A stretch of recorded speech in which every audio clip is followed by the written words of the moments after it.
کرنے والے ہیں کہ نبی کے دشمنوں کی شکل و صورت سے تو محبت ہے، مگر خدا کے لاڈلے نبی کی شکل و صورت سے محبت ہے۔ احبنی کان معی فی الجنہ، کہ جو شخص، حضور صلی اللہ علیہ وسلم نے فرمایا کہ جو شخص مجھ سے محبت کرے گا وہ میرے ساتھ جنت میں ہوگا، میرے ساتھ جنت میں ہوگا۔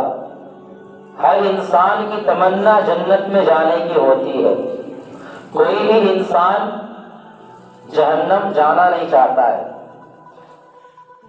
چاہے وہ انسان گناہ میں زندگی گزارتا ہو، نیک کرنے والا ہو، نیک کام کرنے والا ہو۔ تمام مسلمانوں سے اگر یہ معلوم کیا جائے کہ آپ جنت کے خواہش مند ہو یا جہنم کے، تو ایک آواز بلند یہ کہیں گے کہ ہم جنت میں جائیں گے، ہم جنت میں جائیں گے، بھلے ہی جہنم والے اعمال ہوں، لیکن چاہت سب کی کہاں کی ہوتی ہے؟ جنت کی ہوتی ہے۔ تو اس کے لیے کچھ اصول اور ضوابطے اور ضوابط بتائے گئے ہیں، کچھ نیم اور قانون بتلائے گئے ہیں شریعت کے اعتبار سے، کہ آپ اگر ان طریقوں پر، ان راستوں پر اگر آپ چلیں گے تو الحمدللہ آپ کو جنت ملے گی۔ اور اگر کوئی انسان اللہ کے احکامات، نبی کے طریقے، اس حدیث من احبنی کان معی فی الجنہ، اس حدیث کے تحت عمل نہیں کرے گا تو اس کا ٹھکانہ جہنم ہو سکتا ہے۔ اللہ تمام امت مسلمہ کی حفاظت فرمائے۔ ایک واقعہ سنیے، ایک شخص جو ہے حضور پاک صلی اللہ علیہ وسلم جب لوگوں کو سمجھاتے تھے، مسجد میں اچھی اچھی باتوں کو بتلاتے تھے، اللہ کے احکامات کو سناتے تھے، تو ایک منافق شخص جو ہے آ کر کے بیٹھ جاتا تھا اور ہمارے نبی صاحب کی باتوں کو سن کر کے اپنا چہرہ کو پھیر لیتا تھا، اپنا چہرہ پھیر لیتا تھا۔ وہ دشمنی میں، بدگمانی میں، کیونکہ وہ منافق تھا، ہمارے نبی کی بات کو سننا پسند نہیں کرتا تھا، لیکن پھر بھی آ کر کے مسجد میں بیٹھ جا کر کے جو ہے نبی کی بات کو سنتا تھا، لیکن جب باتیں کرتے تھے نبی صلی اللہ علیہ وسلم تو وہ اپنا چہرہ کو پھیر لیتا تھا۔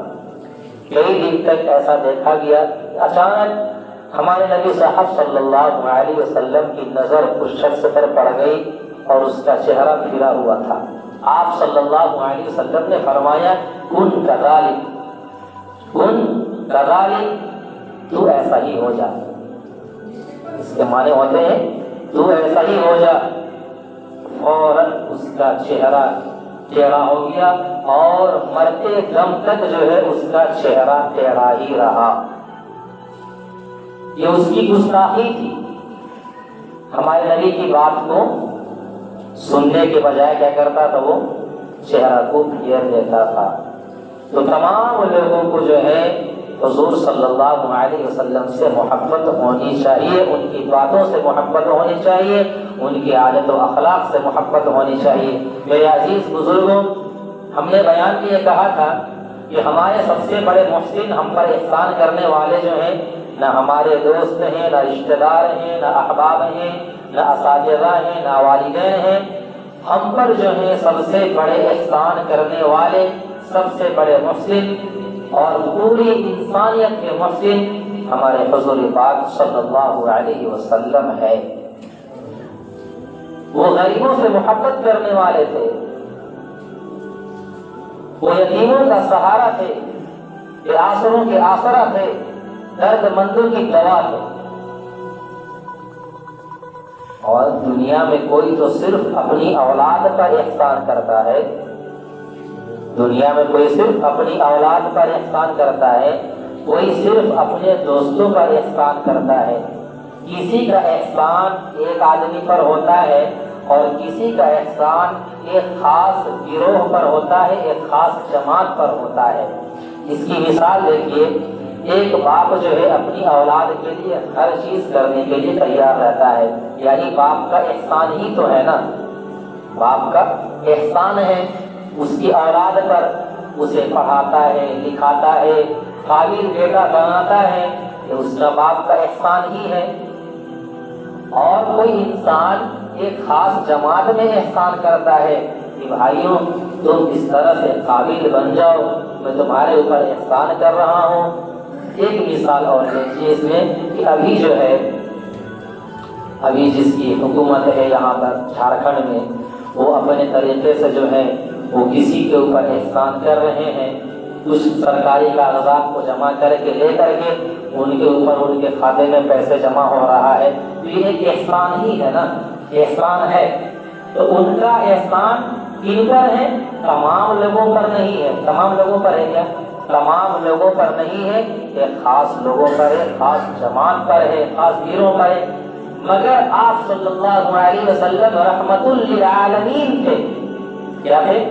رحمت للعالمین تھے، اس لیے آپ صلی اللہ علیہ وسلم کے احسانات ہر گروہ پر، ہر جماعت پر اور ہر آدمی پر تھا۔ ایسا نہیں ہے ہم تو کیا کرتے ہیں کہ کسی پر احسان کرتے ہیں تو اس کو گنا بھی دیتے ہیں کہ ہم نے تمہارے اوپر اتنا احسان کیا اس طرح سے، اور اگر کوئی احسان کرنے کے بعد احسان کو جتلاتا ہے تو اسے کوئی اجر نہیں ملا، اسے کوئی اجر نہیں ملا اسے۔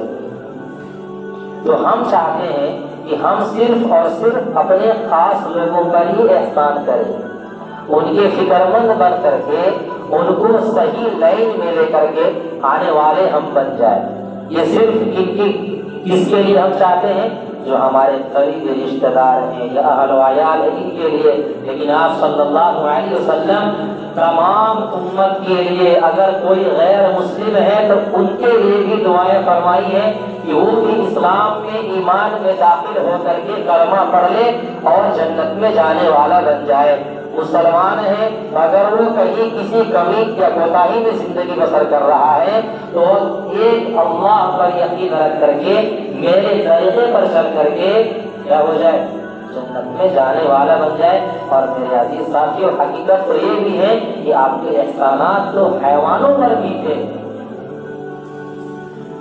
ہمارے نبی کے احسانات حیوانوں پر بھی تھے، کیونکہ آپ نے ان کے حقوق کو بتا کر کے ان کو ظلم و ستم سے بچا لیا۔ جانوروں کے بھی حقوق کو بتا کر کے ان جانوروں کے ان کو ظلم و ستم سے بچا لیا۔ ایک مرتبہ ایک اونٹنی جو ہے آپ صلی اللہ علیہ وسلم کی خدمت میں آ کر کے انہوں نے شکایت کی کہ میرے مالک جو ہے مجھ سے زیادہ کام لیتا ہے اور مجھے چارہ وغیرہ صحیح سے نہیں کھلاتا ہے، کام زیادہ لیتا ہے اور مجھے چارہ وغیرہ جو ہے صحیح سے اچھا سے نہیں کھلاتا ہے، مجھے راحت اطمینان نہیں دیتا ہے، پانی نہیں پلاتا ہے۔ حضور صلی اللہ علیہ وسلم نے اس کے مالک سے جا کر کہا کہ تم اپنے جانور سے اس طرح اپنے جانور پر ظلم کیوں کرتے ہو؟ تم ہر کام اس سے لے رہے ہو، ہر کام اس سے انجام لے رہے ہو، ہر خدمت لے رہے ہو، تمہاری بھی جو ہے اس کی ضرورت ہے کہ تم اس کے کام آؤ، اس کو چارہ وغیرہ جو ہے اس کو اطمینان دو اور اچھے طریقے سے اس کو کھانا کھلاؤ۔ تو میرے بزرگوں اور دوستوں، ہمارے پاس اگر حیوان بھی ہے، جانور بھی ہیں، تو ان کا بھی خیال رکھنا ہمارے اوپر کیا ہے؟ ضروری ہے۔ اس چیز کو ہمارے نبی نے بتایا ہے، ہمارے آقا و مولا صلی اللہ علیہ وسلم نے بتایا ہے۔ اور دیکھیے پہلے زمانے میں یتیموں کا مال کو اڑا لیا جاتا تھا، آپ نے اسے تحفظ عطا فرمایا۔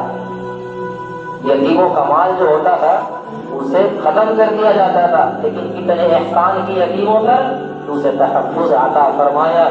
بیواؤں سے نفرت کی جاتی تھی، جو لڑکی شادی شدہ بیوہ ہو جاتی تھی ان سے نفرت کی جاتی تھی، آپ صلی اللہ علیہ وسلم نے اسے اپنے گھر میں بسا کر کے امت کے لیے مثال قائم کر دی۔ مزدوروں کے حقوق کو غصب کر لیے جاتے تھے، اپنے پاس رکھ لیے جاتے تھے، آپ صلی اللہ علیہ وسلم نے فرمایا ان کا پسینہ خشک ہونے سے پہلے ان کی مزدوری ادا کر دی جائے. مزدوروں کا جو پسینہ خشک ہونے سے پہلے سوکھنے سے پہلے ان کی مزدوری ادا کر دی جائے. اور پہلے زمانے میں عورتیں حیوانوں جیسی زندگی بسر کرتی تھی, جانوروں جیسی زندگی بسر کرتی تھی, لیکن آپ صلی اللہ علیہ وسلم کے آنے کے بعد انہوں نے ان کو ماں, بیوی اور بیٹی کی حیثیت سے عظیم مقام عطا فرمایا. اور فرمایا بیوی کے بارے میں کہ تم میں سب سے بہتر وہ شخص ہے جو اپنے اہل خانہ کے لیے بہتر ہو. ماں کے بارے میں فرمایا کہ ماں کے قدموں کے نیچے جنت ہے. بیٹیوں کو زندہ دفن کر دیا جاتا تھا, مگر آپ صلی اللہ علیہ وسلم نے اس جرم کا دروازہ کو بند کر دیا اور فرمایا کہ جو باپ اپنی بیٹی کی تربیت اور پرورش کا حق ادا کرے گا وہ جنت میں میرے ساتھ ایسے ہوگا. یہ جو انگلیاں دیکھ رہے ہیں نا, ایسے دونوں ملے ہوئے ہوں گے کہ جو انسان اپنی بیٹی کی تربیت اور پرورش کا حق ادا کرے گا. پرورش اور تربیت کا حق کیا ہے, اس کی بڑی لمبی تفصیل ہے. اولاد کے جو حقوق ہوتے ہیں اس کی لمبی تفصیل ہے, اس میں جانا نہیں ہے. تو بہرحال اگر جو بھی انسان اس کی تربیت اور پرورش کا حق ادا کرے گا وہ جنت میں ہمارے نبی کے ساتھ کیسا ہوگا. دو انگلیاں جیسے ملے ہوئے ہیں ویسے ہی دونوں ساتھ میں ہوں گے. بتائیے کتنی خوش نصیبی کی بات ہے. اور احسان کیا تھا ہمارے نبی کا کہ انسانی خون کی کوئی قدر و قیمت نہیں تھی. پورے خون ریزیاں, جنگ لڑے جاتے تھے, لڑائی ہوتے تھے اور کوئی قدر و قیمت نہیں تھی. آپ صلی اللہ علیہ وسلم نے اسے کعبہ سے بھی زیادہ محترم قرار دیا کہ اگر کوئی انسان کسی مسلمان بھائی کا دل دکھاتا ہے یا جان سے مار دیتا ہے یا گالیاں دیتا ہے, دل میں نفرت پیدا کرتا ہے, تو گویا کیسا ہے جیسا کہ کعبہ کی دیواروں کو اس نے گرا دیا. اللہ اکبر, کتنا بڑا گناہ ہے بھائی. اگر کسی انسان کے دل میں, یہ ہمارے نبی نے فرمایا, ہمارے آقا و مولا جو دونوں جہاں کے سردار رحمت للعالمین جو اللہ کے حبیب تھے, حبیب ہیں, انہوں نے فرمایا کہ اگر کوئی انسان کسی کا دل کو دکھاتا ہے, کسی کا دل کو توڑتا ہے, تو اس نے گویا کیا کیا, کعبہ کی دیوار کو گرا دیا. تو ایسے احکامات اس امت پر ہمارے نبی صلی اللہ علیہ وسلم نے کیے ہیں. ایک اور پہلو پر بھی غور کیجیے, وہ یہ کہ آپ حضور صلی اللہ علیہ وسلم کو ساحر اور مجنون کہا گیا تو کس لیے؟ آپ کے پاس جسم پر غلاظت ڈالی گئی تو کس لیے؟ آپ کا سوشل بائیکاٹ کیا گیا تو کس لیے؟ آپ کے جسم کو پتھر مار کر کے لہولہان کیا گیا تو کس لیے؟ آپ کو ہجرت کرنے پر مجبور ہونا پڑا تو کس لیے؟ حقیقت تو یہ ہے کہ آپ نے یہ ساری تکلیفیں اور پریشانیاں امت کی خاطر برداشت کی. آپ کی خواہش نہ مال کی تھی, نہ عزت و احترام کی تھی, نہ حکومت کی تھی, بلکہ خواہش تو صرف یہ تھی کہ انسان جہنم کا ایندھن بننے سے بچ جائے اور جنت کا حقدار بن جائے. کیا خواہش تھی؟ کہ انسان جہنم کا ایندھن بننے سے بچ جائے اور جنت کا حقدار بن جائے. یہ خواہش تھی.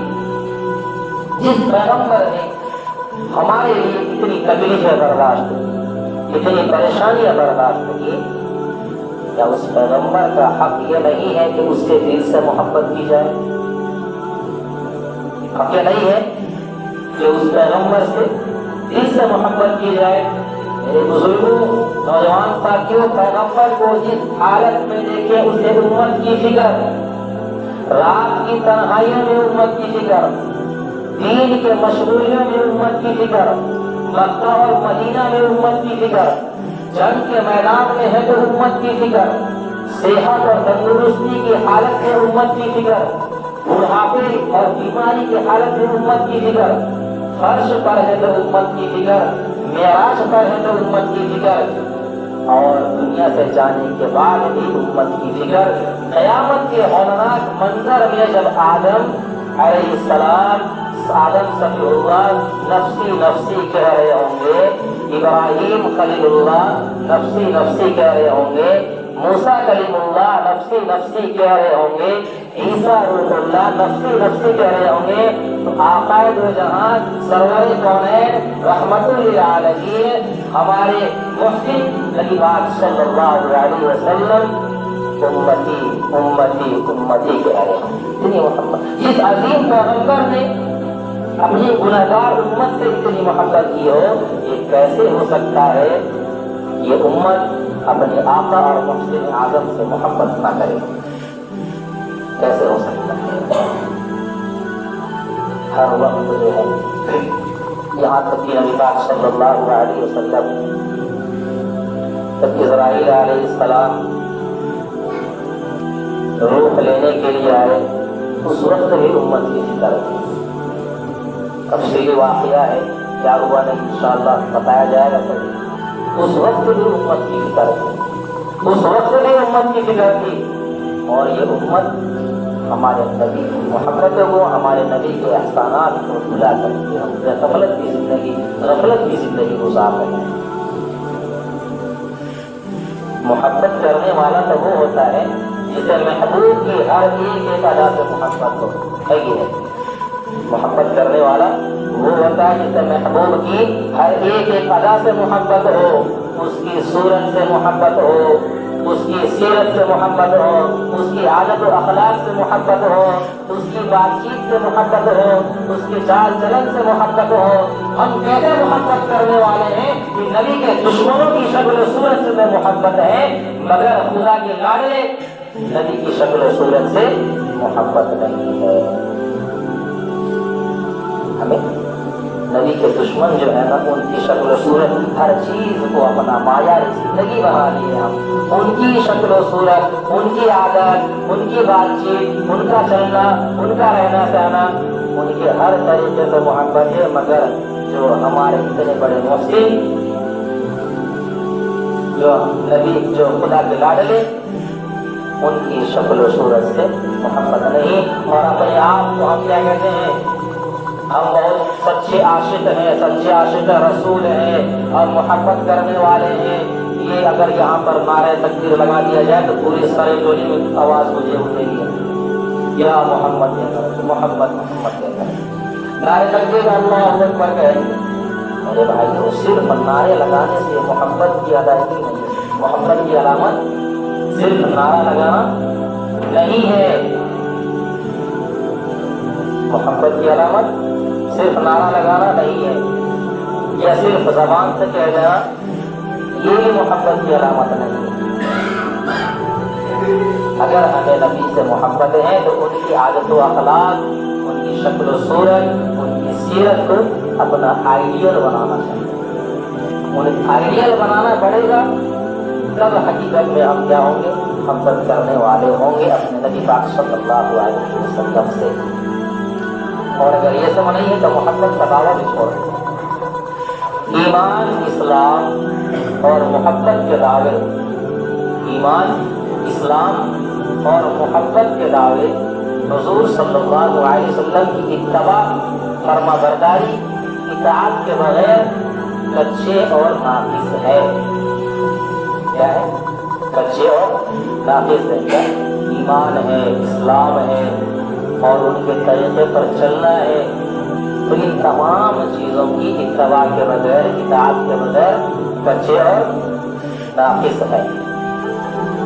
تو ہر چیز کی کوئی نہ کوئی علامت اور نشانی ہوتی ہے، تو محمد نبی صلی اللہ علیہ وسلم کی بھی کچھ علامت اور نشانیاں ہیں، جس سے پتہ چلتا ہے کہ جس نے محبت کا دعویٰ کیا ہو وہ حقیقت میں محبت کا دعویٰ کرنے والا ہے یا نہیں ہے، حقیقت میں محبت کا دعویٰ کرنے والا ہے یا نہیں ہے۔ تو محبت کی پہلی علامت یہ ہے ہمارے نبی صلی اللہ علیہ وسلم سے کہ حضور صلی اللہ علیہ وسلم کی اتباع کی جائے، کیا کیا جائے؟ اتباع کیا جائے، ان کی اطاعت کی جائے، ان کی فرما برداری کی جائے۔ بلکہ خدا سے بھی محبت کی علامت یہ ہے کہ حضور صلی اللہ علیہ وسلم کی اتباع کی جائے۔ ہمارے نبی پاک صلی اللہ علیہ وسلم نے فرمایا جو اللہ سے محبت کرتا ہے وہ میری اتباع کرے، اللہ اس سے محبت کرے گا۔ جو اللہ سے محبت کرتا ہے وہ میری اتباع کرے تو اللہ اس سے محبت کرے گا۔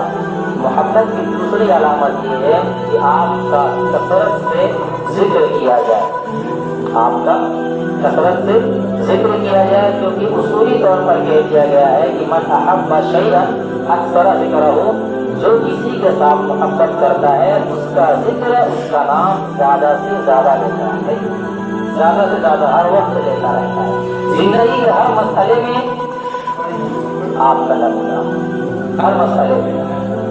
اور محبت کی تیسری علامت یہ ہے کہ آپ کے لائے ہوئے دین کے ساتھ اتنی محبت ہو کہ اس کے لیے ہر چیز کو قربان کرنے کے لیے تیار رہیں، قرآن و سنت کی تبلیغ اور پھیلانے کے لیے ہر تکلیف کو خوشی خوشی برداشت کر لے، ہر تکلیف کو خوشی خوشی برداشت کر لے۔ اور محبت کی چوتھی علامت یہ ہے کہ آپ کی عزت و عظمت کا ہر حال میں احساس رہے، ہر حال میں احساس رہے۔ اور محبت کی پانچویں علامت یہ ہے کہ آپ کے اور آپ کے قبر مبارک کا جو زیارت ہے اس کا بھی بے حد شوق ہو، اس کا بھی بے حد شوق ہو۔ محبت کی چھٹی علامت یہ ہے کہ آپ کی ہر اس چیز سے محبت ہو جس کا تعلق اور جس کی نسبت حضور صلی اللہ علیہ وسلم کی طرف ہو، آپ کے خاندان سے محبت ہو، صحابہ سے محبت ہو، آپ کی زبان سے محبت ہو، آپ کے شہر اور گلی کوچوں سے محبت ہو، ان تمام چیزوں سے کیا ہو محبت ہو۔ اور محبت کی ساتھی علامت یہ ہے کہ علماء، اولیاء اور انبیاء اور اصفیاء ان لوگوں سے بھی محبت ہو۔ میرے عزیز ساتھیوں، ہمیں آگے ایک لمحہ کے لیے غور کریں، کیا یہ نشانی اور علامت ہمارے اندر پائی جاتی یا نہیں پیدا؟ اگر نہیں پائی جاتی ہے تو اپنے اندر انہیں پیدا کرنے کی کوشش کریں گے انشاءاللہ۔ اللہ تعالیٰ سے دعا کریں کہ اللہ تعالیٰ ہمیں ان باتوں پر 100% عمل کرنے کی توفیق عطا فرمائے۔